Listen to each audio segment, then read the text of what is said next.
To get free video lectures for ECE GATE 2018, subscribe Engineer Tree and press bell icon for more information and update. Hello friends and welcome to engineer tree. मैं हूं सत्यप्रजय तिवारी। तो इसके previous videos में हमने देखा था 8 bit के compare instruction और उसके साथ ही साथ हमने नया टॉपिक स्टार्ट किया था स्टैक क्या होती है। तो स्टैक में केवल दो इम्पोर्टेंट बातें थी जो आपको याद रखनी थी कि स्टैक का जो इनिशियल एड्रेस है, अगर हम स्टैक के ऊपर कोई वैल्यू पुट कर रहे हैं, मतलब स्टैक के ऊपर हम 2 बाइट की इन्फॉर्मेशन अगर पुट करेंगे तो जो स्टैक का एड्रेस होगा वो 2 की वैल्यू से डिक्रीज हो जाएगा। और अगर स्टैक पॉइंटर से हम 2 बाइट की इन्फॉर्मेशन बाहर निकाल रहे हैं तो स्टैक का जो एड्रेस होगा वो 2 की वैल्यू से इंक्रीज हो जाएगा। इतना हमने प्रीवियस वीडियोस में देखा था। और अगर आपने प्रीवियस वीडियोस नहीं देखा है तो चैनल की प्लेलिस्ट में जाके आप वो वीडियोस देख सकते हैं। और इसके साथ ही साथ हम लोगों ने अपनी वेबसाइट पर क्वेश्चंस प्रोवाइड करना स्टार्ट किया है। तो आप हमारी वेबसाइट पर, जिसकी लिंक आपको नीचे डिस्क्रिप्शन में दिख रही होगी, जाके वहाँ पर क्वेश्चंस देख सकते हैं, उनका सॉल्यूशन देख सकते हैं। तो इस वीडियो में हम यहाँ से कंटिन्यू करते हैं।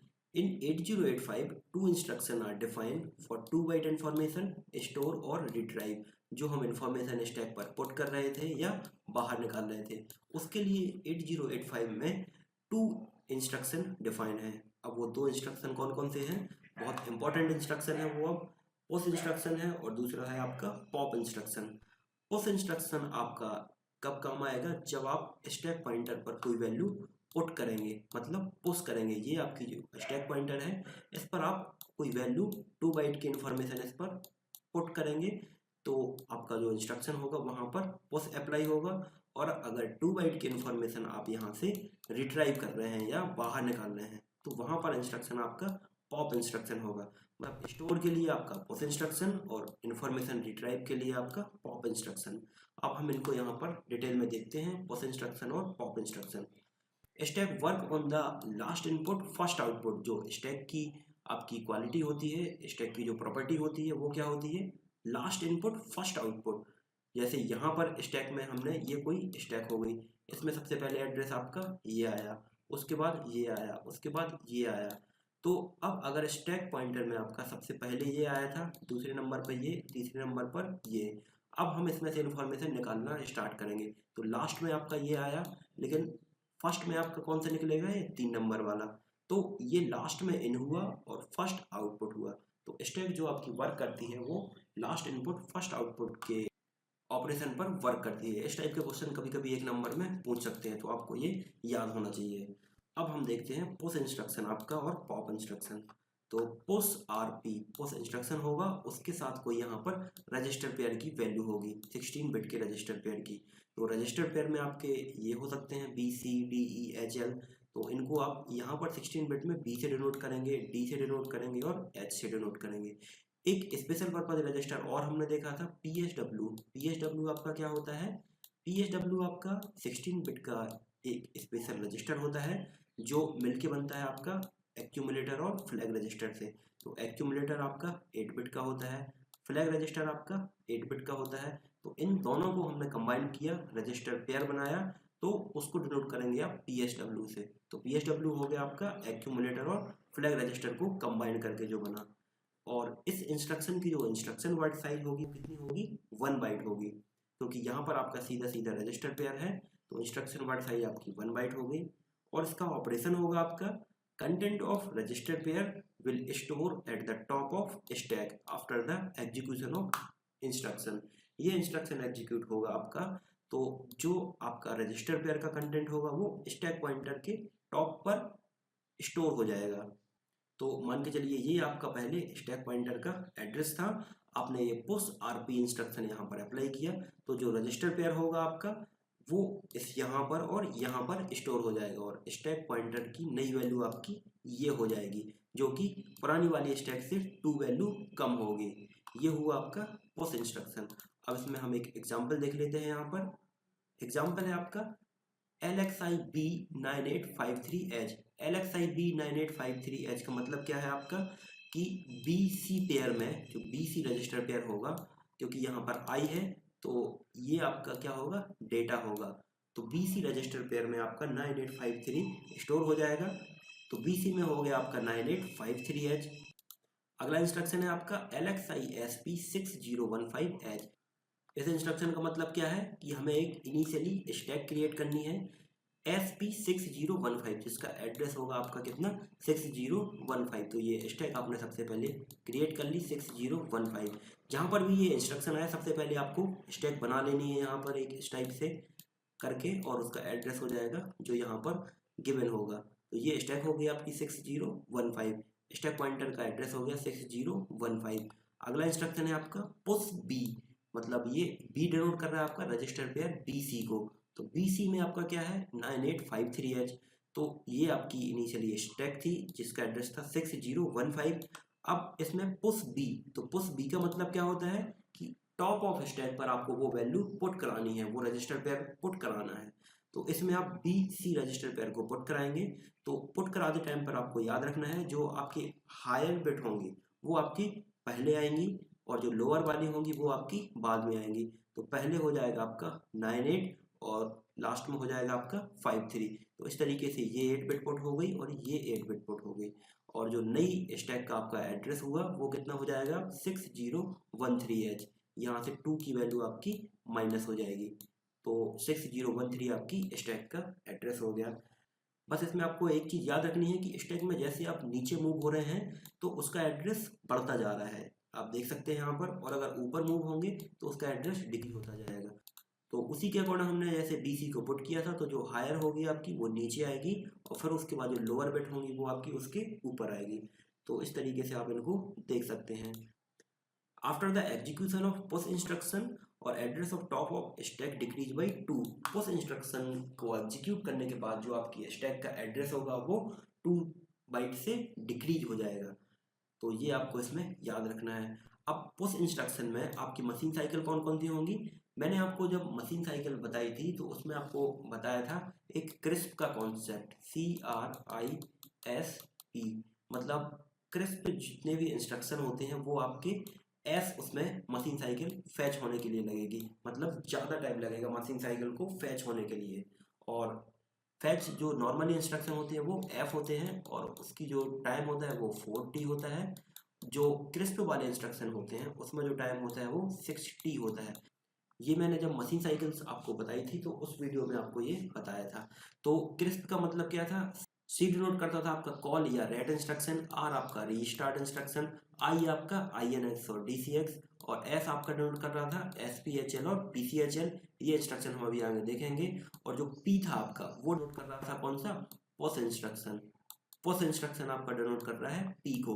तो पुश इंस्ट्रक्शन में जो आपकी फैच मशीन साइकिल होगी वो S होगी, मतलब 6T उसको एग्जीक्यूट होने के लिए टाइम लगेगा।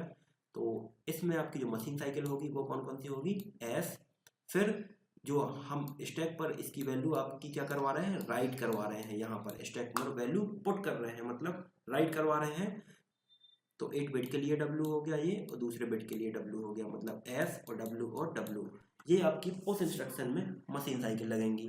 ये मशीन साइकिल के वीडियोस में आप देख सकते हैं, वहाँ मैंने ये सारी चीज़ें डिटेल से आपको बताई थी। इसीलिए मैं आपको बोलता हूँ कि आप ये वीडियोज अगर एक कंटिन्यू में देखेंगे तो बहुत ज़्यादा इफेक्टिव होंगे। तो इसको अभी हम और आगे देखते हैं। इसमें अगर एड्रेसिंग मोड की बात करें तो एड्रेसिंग मोड कौन सा होगा, रजिस्टर एड्रेसिंग मोड, क्योंकि यहाँ पर इंस्ट्रक्शन आपका क्या है, पुश बी है, यहाँ पर सीधा सीधा आपका रजिस्टर है। तो एड्रेसिंग मोड हो गया इसमें रजिस्टर एड्रेसिंग मोड। ये मैंने आपको एड्रेसिंग मोड में भी पूरी बताए थे कितने टाइप के होते हैं ये, तो आप वो देख सकते हैं वहाँ पे। It is data transfer instruction, so status of flag will not affect. जो पुश या पॉप इंस्ट्रक्शन है ये डेटा ट्रांसफर इंस्ट्रक्शन है, तो इसमें आपके जो फ्लैग रजिस्टर होंगे वो अफेक्ट नहीं होंगे। ये छोटी छोटी सी प्रॉपर्टीज भी आपको याद रखनी है, नहीं तो आप जो क्वेश्चन होंगे उनमें गलत कर सकते हैं ये। तो इसका हम एक एग्जाम्पल देख लेते हैं। एग्जाम्पल है आपका how to take display of flag register content at output port. मतलब ये आपको कोई क्वेश्चन गिवन है कि जो फ्लैग रजिस्टर का कंटेंट है वो हमें आउटपुट पोर्ट पर लेके आना है, तो उसके लिए आपका प्रोग्राम कैसा होगा। तो ये आपको एक प्रोग्रामिंग गिवन है LXI SP2015। ये इंस्ट्रक्शन जैसे ही आया तो आपके दिमाग में एक स्टैक क्रिएट हो जानी चाहिए जिसका एड्रेस कितना होगा 2015। ठीक है, ये आपकी स्टैक हो गई। अगला इंस्ट्रक्शन क्या है, पुश PSW। पुश PSW का मतलब क्या है, एक्यूमुलेटर और फ्लैग रजिस्टर को स्टैक पर पुश कराना है। तो ये आपका इनिशियली एड्रेस था।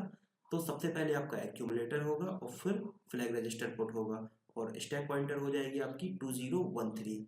अब LDA 2013 ये मैंने आपको 16 बिट के जो इंस्ट्रक्शन बताए थे उसमें देखा था आपने। इस इंस्ट्रक्शन का मतलब क्या होता है कि जो 2013 एड्रेस पर जो डेटा है 8 बिट का वो एक्यूमुलेटर में लोड कराना है। ये आप देख सकते हैं 16 बिट के इंस्ट्रक्शंस में। तो 2013 पर आपका 8 बिट का कौन सा डेटा है, 2013 एड्रेस पर आप देखेंगे तो ये फ्लैग रजिस्टर है। फ्लैग रजिस्टर आपका 8 बिट का होता है। तो 8 बिट आपका फ्लैग रजिस्टर जो होगा वो एक्यूमुलेटर में स्टोर हो जाएगा। और आउट 05 मतलब आपका जो आउट 05 इंस्ट्रक्शन का मतलब क्या है, जो एक्यूमुलेटर का डेटा होगा वो आउटपुट पोर्ट पर चला जाएगा। तो एक्यूमुलेटर में आ गया आपका ये फ्लैग रजिस्टर और एक्यूमुलेटर हो गया आपका आउटपुट पोर्ट पर। तो इस तरीके से आपका जो फ्लैग रजिस्टर हुआ वो अल्टीमेट कहाँ पर आ गया, आउटपुट पोर्ट पर। तो यही इसमें हमें निकालना था कि फ्लैग रजिस्टर को अगर आउटपुट पोर्ट पर लाना है तो आप कौन सा प्रोग्रामिंग रखेंगे उसमें। तो इस तरीके से इस प्रोग्रामिंग से आपका जो फ्लैग रजिस्टर था वो आउटपुट पोर्ट पर आ गया। अब इसमें हम आगे देखते हैं पॉप में क्या होता है आपका। उसमें हम वैल्यू स्टैक पॉइंटर पर पुट करवा रहे थे। पॉप में क्या होगा, 2 बाइट की इन्फॉर्मेशन हम निकालेंगे स्टैक पॉइंटर से। तो पॉप RP इंस्ट्रक्शन हो गया, रजिस्टर पेयर सेम हो गया, इंस्ट्रक्शन वर्ड साइज भी इसकी 1 बाइट हो जाएगी। ऑपरेशन क्या होगा, after execution of this program 2 byte information retrieve from the top of stack and store in register pair.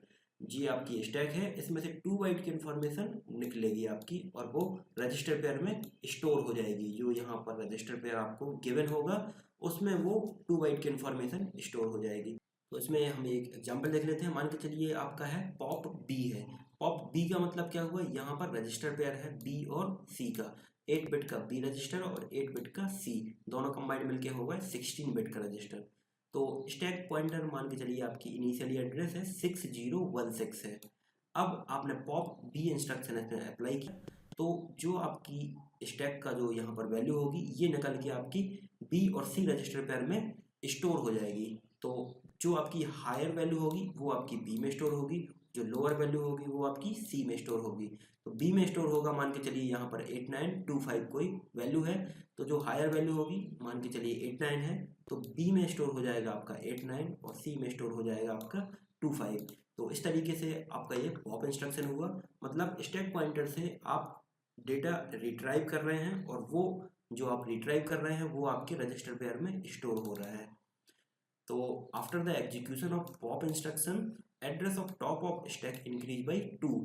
आप पॉप इंस्ट्रक्शन में इंफॉर्मेशन स्टैक से बाहर निकाल रहे हैं तो स्टैक की जो वैल्यू होगी वो 2 से बढ़ जाएगी, इंक्रीज हो जाएगी, क्योंकि स्टैक में हम नीचे की तरफ मूव कर रहे हैं। तो ये आपको इसमें याद रखना है। और मशीन साइकिल की अगर इसमें बात करें पॉप इंस्ट्रक्शन में तो फैच, फिर रीड और रीड। फैच होगी आपकी फर्स्ट मशीन साइकिल, उसके बाद आप क्या कर रहे हैं, स्टैक पॉइंटर से वैल्यू रीड कर रहे हैं। तो 8 बिट पहले रीड की, फिर दूसरी बार में 8 बिट रीड की। तो फैच और रीड मशीन साइकिल हो जाएगी, क्योंकि डायरेक्ट आपको पॉप बी या पॉप डी या सीधे रजिस्टर के फॉर्म में वैल्यू गिवन है। तो रजिस्टर एड्रेसिंग मोड हो गया। तो इसमें हम एक एग्जांपल देख लेते हैं। जैसे ये आपको इंस्ट्रक्शन गिवन है पॉप बी, ये कोई आपको इनिशियली स्टैक गिवन है। इनिशियली स्टैक का एड्रेस मान के चलिए 2015 है और इसमें जो आपकी वैल्यू होगी बी की वैल्यू कितनी होगी, मान के चलिए 9825 गिवन है 9825। तो पॉप का मतलब क्या है, इन्फॉर्मेशन रिट्राइव करेंगे आप। तो जो 98 होगी मतलब जो हायर वैल्यू होगी वो आपकी बी रजिस्टर में जाएगी और जो ऊपर वाली होगी मतलब जो कम वाली वैल्यू होगी वो आपकी सी में जाएगी। तो बी में स्टोर हो जाएगा आपका 98 और सी में स्टोर हो जाएगा आपका 25। तो इस तरीके से ये पॉप इंस्ट्रक्शन हुआ आपका। और इसमें अगला इंस्ट्रक्शन आपको गिवन है LDA 2015H। ये इंस्ट्रक्शन 16 बिट के इंस्ट्रक्शन है। तो इस इंस्ट्रक्शन का मतलब क्या है, LDA 2015 मतलब 2015 लोकेशन पर जो 8 बिट का डेटा होगा वो एक्यूमुलेटर में स्टोर हो जाएगा। तो देख सकते हैं आप 2015 लोकेशन पर 8 बिट का कौन सा डेटा है आपका 25 डेटा है, तो एक्यूमुलेटर में आपका 25 स्टोर हो जाएगा। तो ये छोटे छोटे से इंस्ट्रक्शन हैं, इनको अगर आप याद रखेंगे तो आप इजीली इनके क्वेश्चन सॉल्व कर सकते हैं। इसमें एक नोट आपको याद रखना है कि pop instruction does not affect any flag, मतलब फ्लैग रजिस्टर को ये अफेक्ट नहीं करता है। पुश या पॉप इंस्ट्रक्शन आपके किसी भी फ्लैग को अफेक्ट नहीं कर रहे हैं। तो ये हुए आपके स्टैक से रिलेटेड पुश और पॉप इंस्ट्रक्शन। तो ये बहुत इंपॉर्टेंट है और इसके अगले वीडियो में हम देखेंगे कुछ सब रूटीन इंस्ट्रक्शन जैसे कि कॉल हुआ या रेट इंस्ट्रक्शन, तो ये हम नेक्स्ट वीडियो में देखेंगे। तो अगर ये वीडियोस आपको पसंद आया हो तो इसको आप लाइक ज़रूर करें, सब्सक्राइब करें और अपने फ्रेंड्स के साथ शेयर करें, और हमें कमेंट करके आप ज़रूर बताएं कि ये वीडियो आपको कैसा लगा, ताकि इसी तरह से हम आपके लिए और नए नए वीडियो बनाते रहेंगे। तो ठीक है फ्रेंड्स, थैंक यू।